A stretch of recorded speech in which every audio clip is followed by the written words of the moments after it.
En ligefærd af Jørgen Sonne fra 1859. Maleriet er et landskabsmaleri, som var meget populær i guldalderen. Kunstnernes værker i guldalderen var meget præget af, at der kom et oprør mod kongen, så vi gik fra enevælde til demokrati. Derudover var Danmark involveret i en masse krige, hvor vi blandt andet tabte Norge og Slesvig-Holstein, og på den måde gik Danmark fra at være et stort og mægtigt land til et lille land uden særlig meget magt. Danmark gik derudover også statsbankerot, og København blev bombet. Alt dette gjorde, at kunstnerne ofte forskønnede deres malerier for at opveje alt det negative, der skete, ved at bruge noget positivt.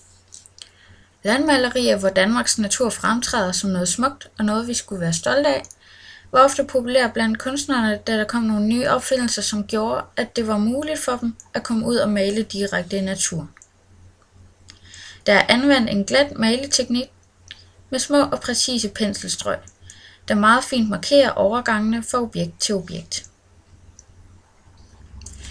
I forgrunden ser vi 4 kvinder med deres hund, der sidder ved en grav, formodentlig fra en af deres bekendte. Ved graven står en skovl, der nok tilhører graveren. Bag ved kvinderne står en mand for sig selv, der står og kigger på den samme grav som kvinderne. I mellemgrunden kan man se nogle huse beliggende ved skovområdet, som deler mellemgrunden med baggrunden. Lidt bagud i billedet til venstre ser vi en flok mennesker komme gående med kisten, og bag ved dem har vi kirkemuren og skoven, som deler mellemgrunden med baggrunden. I baggrunden ser vi landskabet langs horisonten og en masse skyer. Vi ser en himmel med en masse sorte skyer, som gør størstedelen af billedet meget mørkt, og det ses ofte over ved de sørgende kvinder. Der er brugt det gyldne snit på billedet. Vi ser det gyldne snit ved kvinderne, som sidder og sørger. Hvis man kigger på horisonten, er det meget roligt og harmonisk billede, der ligner næsten er horisontal. Men alligevel føler man, at det fortæller en historie, og det er et åbent billede. Kigger man på billedet af det normale perspektiv. På selve billedet er der meget langt mellem for- og baggrund, hvilket betyder, at der er brugt en form for repoussoir middel til at frembringe indtryk af store afstande mellem et billedes for- og baggrund. Vi føler, at man er en del af billedet, da det hele virker meget realistisk i forhold til den tidsperiode, hvor billedet blev malet. Der er i maleriet både anvendt primær, sekundær og tertiær farver.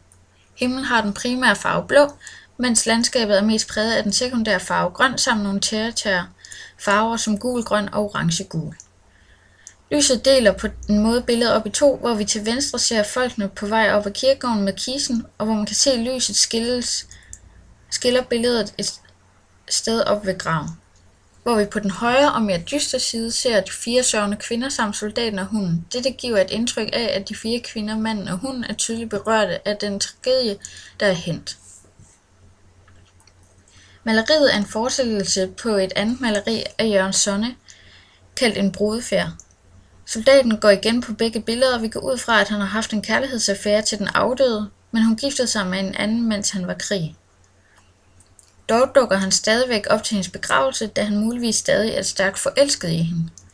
De 4 kvinder ved hullet, eller ved graven, er muligvis i familie med den afdøde kvinde. Enten søstre eller døtre, da 2 af kvinderne ikke ser så gamle ud.